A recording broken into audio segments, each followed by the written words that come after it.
آج محترم عمران خان صاحب کی تاریخ تھی جو چیف جسٹس اسلام آباد ہائی کورٹ کی ڈویژن بینچ کے پاس لگی ہوئی تھی. 12 بجے کا ٹائم تھا. 12 بجے سے ہم 1:45 بجے تک بیٹھے رہے اور پسینے میں شرابور ہو کر بیٹھے رہے. کبھی ایسا نہیں ہوا کہ بالا عدالتوں میں وقت دیا جائے اور اس وقت کے برعکس جو ہے یہ میجسٹریٹوں میں تو ہوا کرتا تھا کہ چیمبر میں ریٹائرنگ روم میں بیٹھ کے چائے پیتے رہتے تھے یا ٹی وی دیکھتے رہتے تھے. ہائی کورٹوں میں کبھی ایسا نہیں ہوا تھا. میں نے شکایت بھی برملا کی, اگرچہ چیف جسٹس صاحب نے اس کی معذرت کی, لیکن میں نے کہا جی یہ کٹسیز ختم ہو گئی ہیں. ہم آپ کی عزت کرتے تھے, آپ کو ہمارا عزت بھی ملحوظ ہونی چاہیے. ہم پسینے سے شرابور ہو کر جو ہے یہاں 2 گھنٹے سے بیٹھے ہوئے ہیں اور آپ نے جو ہے ٹائم دے کے ابھی نہیں آئے. اور پھر میں نے ان کو بتایا کہ خان صاحب کے ساتھ یہ ایڈیشنل سیشن جج جیل میں گیا ہے انسپیکشن کرنے کے لیے, اور اس نے لکھا ہے کہ خان کے کمرے کے باہر جو ہے وہ لگا ہوا تھا کیمرہ لگا ہوا تھا, جو ان کو نہانے کی جگہ اور جو ان کو انخلاء کی جگہ تھی وہ کھلی تھی. یعنی شرمناک جو ہے, شرم آنی چاہیے ان کو کہ ایک کوئی بھی ہو, سابقہ وزیر اعظم ہو یا کوئی بھی پریزنر ہو, کیا اس کی آپ اس طرح سے پرائیویسی میں کیمرے نکال کے اس کو نہاتا دیکھیں یا وہ اپنا انخلاء کے لیے جائے اور آپ اس کی جو ہے اس طرح سے تصویریں کیمرے میں دیکھتے پھریں. یہ آج تک نہیں ہوتا دنیا میں, یہ ہو رہا ہے عمران خان کے ساتھ. اور پھر اس نے کہا کہ ایڈیشنل سیشن جج نے رپورٹ دی ہے جو میں نے آج پیش کی ہے اس عدالت میں, عدالت عالیہ میں, اور اس نے کہا ہے کہ انہوں نے مجھے شکایت کی تنگی کی ساری. اب اندازہ کیجئے گا حکومت اس کو بیٹر کلاس دے رہی ہے. جو سزا ہے وہ سمپل امپریزنمنٹ ہے, مشقتی سزا نہیں ہے, سادہ سمپل امپریزنمنٹ ہے جو سزا دی ہے.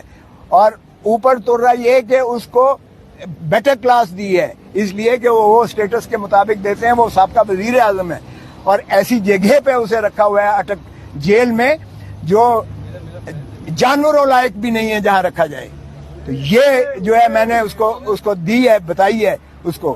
اور کل میں نے خان سے ملنا بھی ہے اس لیے کہ ان کی طرف سے ایک ریکویسٹ آئی تھی کہ آپ ضرور پلیز ملیے گا. تو میں نے آج ان کو بتایا ہے, جو چیف صاحب نے اجازت تو دی ہے. آج جب شروعات ہوئی بحث کی تو وہ وکیل صاحب آ گئے ایک مدعی کی, پتہ نہیں اس کے لیے کون انتظار کر رہا تھا. مدعی کے وکیل صاحب وہ ہیں جو میرے شاگرد کے شاگرد ہیں, جو وزیر قانون کے, اور ماشاءاللہ وہ شروع دن سے, پہلے دن سے وہ وکیل ہیں مدعی کے, پہلے دن سے الیکشن کے وہ سارے ٹرائل میں موجود ہیں, اور کہتے ہیں جی مجھے تیاری کے لیے وقت چاہیے. جج صاحب نے کہا بھائی تم تو خود بیچ میں رہے ہو, 2 ہفتے چاہیے مجھے. میں نے کہا سبحان اللہ, جب ہم نے مخالفت کی تو کہتا ہے 10 دن دے. تو پھر میں نے کہا جناب جج صاحب بہت اولیاء, اس دن جب میں نے پہلے دن آپ کو بحث کی تھی, آپ نے اپیل سماعت کے لیے منظور کی تھی, اسی دن آپ کو معطل کر دینی چاہیے تھی سزا, اسی دن آپ کو سسپینڈ کر دینی چاہیے تھی سزا. پھر بھی آپ نے باوجود نوٹس دیا شارٹ ڈیٹ کے لیے, اور وہ تب اس لیے نہ لگ سکا کہ آپ بوجہ علالت چیف جسٹس صاحب بیماری کی وجہ سے عدالت نہیں کر پا رہے تھے, جس وجہ سے تساہل ہو کر آج لگی تھی. میں نے کہا جی یہ تو نہیں ہو سکتا, اس لیے کہ یہ آپ میری زندگی کا حق مجھ سے چھینا لے ہیں, جو اللہ کے ہاتھ دی ہوئی ایک انعام ہے انسان کو, اور آئین میں اس کا تحفظ کیا گیا ہے, آئین میں اس کا تحفظ کیا گیا ہے. اور یہ ہر دن ہر لمحہ جو میرا گزر رہا ہے یہ میری زندگی سے کاٹ رہے ہیں آپ, جس کا کسی دنیا میں کسی شخص کو, کسی عدالت کو اختیار نہیں ہے, کیونکہ یہ بنیادی حقوق سے متصادم ہے. اور میں نے کہا جی یہ دیکھیں کہ فساد کی سب سے بڑی جڑ, اس سارے گناہ کی جو ایک شاخسانہ ہے وہ تو ہے الیکشن کمیشن آف پاکستان, جس نے یہ فیصلہ دیا کہ عمران خان جو ہے وہ 62-63(1) میں یہ ڈسکوالیفائی ہو گئے ہیں, یہ نااہل ہو گئے ہیں, اور آگے لکھ دیا کہ ان کے خلاف جو ہے فوجداری مقدمہ بھی قائم کیا جائے. اچھا اب اندازہ کریں کہ وہ آرڈر لاہور ہائی کورٹ میں چیلنج ہوا اور اس میں ایڈمٹ ہو گیا ہے, اور اس میں کہا گیا کہ کوئی اس کے خلاف کاروائی نہیں کی جائے گی, کوئی کاروائی نہیں کی جائے گی اس کے پاداش میں. اور دیکھیں کتنے کھلے ننگے طور پر اس کا پروسیکیوشن بھی ہوئی اور سزا بھی ہوگی. اور پھر میں نے کہا جی آپ جورسڈکشنل انکیپیسٹی ہے, اس عدالت کو اختیار ہی نہیں تھا ایڈیشنل سیشن جج کو یہ کیس سننے کا, اس لیے کہ سیکشن 193 CRPC کہتا ہے کہ کوئی سیشن کورٹ براہ راست کوئی کیس نہیں سن سکتا, وہ میجسٹریٹ کے پاس جاتا ہے, میجسٹریٹ ریفرل کرتا ہے 193 میں کورٹ آف سیشن اگر ہو.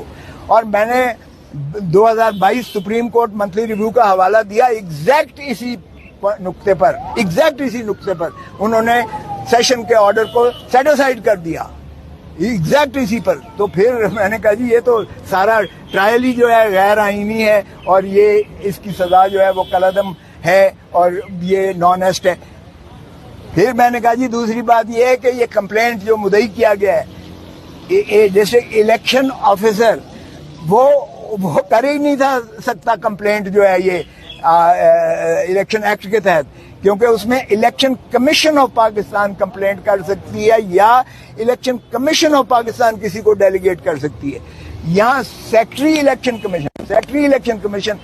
کمیشن نہیں ہے, سیکٹری وہ ایک ملازم ہوتا ہے, وہ کمپلینٹ جو ہے کر رہا ہے وہ کیسے کر سکتا ہے, نہ اس کو کوئی ڈیلیگیشن ہے.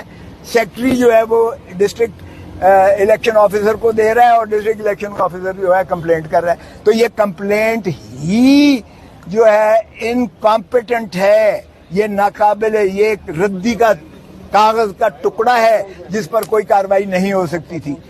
اور پھر میں نے کہا جی اس میں بھی لکھا ہوا ہے 120 دنوں کے جو ڈیکلریشن جو فارم, یہ مجھے کوئی توشے خانے کی سزا نہیں دی گئی, یہ سزا اس چیز کی دی گئی ہے کہ آپ نے جو ڈیکلریشن دیا ہے, ہر مہینے دیتا ہے, میں خود 10 سال دیتا رہا ہوں, 31 دسمبر کو دینا پڑتا ہے اور وہ 30 جون پچھلے سال کا جو آپ کے محاصل ہوتے ہیں, جو آپ کے ایسٹس اینڈ لائبلٹیز ہوتی ہیں, اس کا آپ ایک گوشوارہ دیتے ہیں الیکشن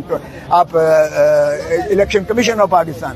تو وہ الیکشن کمیشن آف پاکستان کے اس ڈیکلریشن سے 120 دنوں کے اندر جو ہے کمپلینٹ ہو سکتی ہے.